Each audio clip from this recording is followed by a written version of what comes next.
Good afternoon. My name is Peter Thiessen. I'm graduating with a 3-year Bachelor of Arts in English, and I'm honored to speak on behalf of the English department today. When I first told my family that I was going to be speaking at this event, I was given these timeless words of advice. Don't be boring. So I will do my best to avoid that today. Now, it seems appropriate at an event called With Gratitude to say thank you. So I'd like to do that. First of all, thank you to God, who is my creator, my savior, for the gift of life and truth. To my family, thank you to my parents for your support in so many ways and your godly example. To my Grandma McPhee, who has housed and fed me for the past 4 years and shared my life in a way that very few others have. And also to my brothers for keeping my feet on the ground and from getting a big head. To my classmates, my colleagues, and my friends, thank you for sharing your perspective, for giving me another way to look at the issues, the subjects that we've discussed. Thank you for growing together. And of course, thank you to the CMU faculty and staff, from our president to our custodial and maintenance staff. You have created an environment where it is a joy to learn. And so we thank you. In particular, I want to thank the English department, Dr. Sue Sorensen, Dr. Paul Dick, for what you've taught me over the past 4 years, the way you treat texts, and the great conversations we've had. I hope these will continue. Also, in the Student Life Department, I'd like to thank Sandra Lepke, who I've worked with in various roles for the past 3 years, Danielle Morton, the Spiritual Life Facilitator, who I've worked with for the past 1.5 years. Thank you for teaching me how to serve. Now, as I said, I'm speaking on behalf of the English department today, and I'm excited by how well I think my message flows with Isla's. It's great when you have that sense of continuity. At university, we learn about many things. We learn about big things. We learn about important things, global things. We learn about complex things, intricate things. But when I thought about what I could say, what have I learned at CMU, I thought of a simple thing. And I thought, CMU is where I learned to read.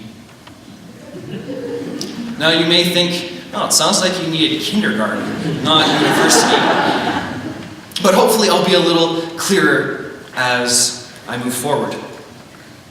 So to illustrate this, I'd like to consider 2 texts, 2 literary works that I read before coming here, and I've read during my time here, to show the difference. Just a few words about reading.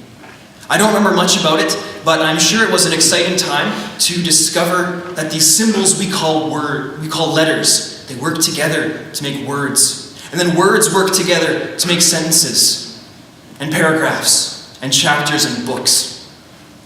And books contain stories, they contain poetry, they have history, they have theology. And with these books, we take them and we read them. They do no one any good sitting on a shelf, no matter how impressive they may look. So we read them, and we read for different reasons. We read for information. We read for pleasure. We read for inspiration. But here at CMU, I've learned another level of reading. Reading to understand. The Oxford English Dictionary defines understand as to comprehend, to apprehend the meaning or import of, to grasp the idea. When we read to understand, we move beyond the literal words on the page. We move beyond what we think the author should say, or what we think they meant to say, and we look instead at what the author means, what they actually are saying. In my first year English class, Dr. Sue Sorensen, introduced me to the idea of reading with grace. I came to her with some difficulties from some of the readings that we were looking at, and after class I expressed my concern, and out of nervousness I've forgotten most of what she said, but this idea of reading with grace has stuck with me. Not reading to force our ideas on the text, but reading to see what this author is trying to say to us.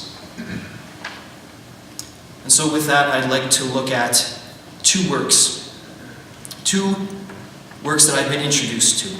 I was introduced to the novel The Old Man and the Sea when I was in high school, and my family remembers accurately that I was quite bitter about this. I found the book hopeless, pointless, and depressing, and I railed against Ernest Hemingway for burdening us with this pessimistic garbage. I became reacquainted with The Old Man and the Sea last summer, and I could not believe how much it had changed.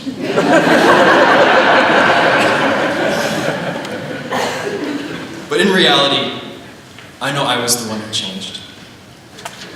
And I found that I missed a quiet and subtle hope that runs throughout the short novel. Even though the main character, he does not get what he wants in the end, he finds strength that he never knew he had, and he finds courage to go back and to keep doing his work. One of the most famous quotes from this book is, "Man is not made for defeat. A man can be destroyed, but not defeated." And this courage, this hope, this is something I would have missed if I had not read with grace, if I had not read with understanding. Another acquaintance of mine, I met the Merchant of Venice when I was in high school as well. And this one wasn't quite as bitter, but I was not impressed, to say the least. I must admit I was prejudiced against Shakespeare, and I decided that the story was boring, the language was confusing, and in all the profundity of my teenage years, I thought, this is stupid. So fast forward about 5 or 6 years to this past semester, and once again I come face to face with the Merchant of Venice. This time in a class dedicated to studying the works of Shakespeare. And once again, there's been a big change. The language is still confusing at times, but Shakespeare's way with words is amazing. His descriptions, his dialogue are incredible. And I also found that he gave an insightful view of marriage, friendship, and the most challenging to me personally, racial and religious prejudice from those who call themselves Christians. And so I discovered truths that I could not have seen if I did not read to understand, if I did not read with grace. So in conclusion, I've learned many things during my time here. I've learned about the history of my Christian faith. I've learned about the history of my Mennonite heritage. I've learned new languages. I've learned new ways of speaking, new ways of thinking, new ways of speaking, new ways of serving.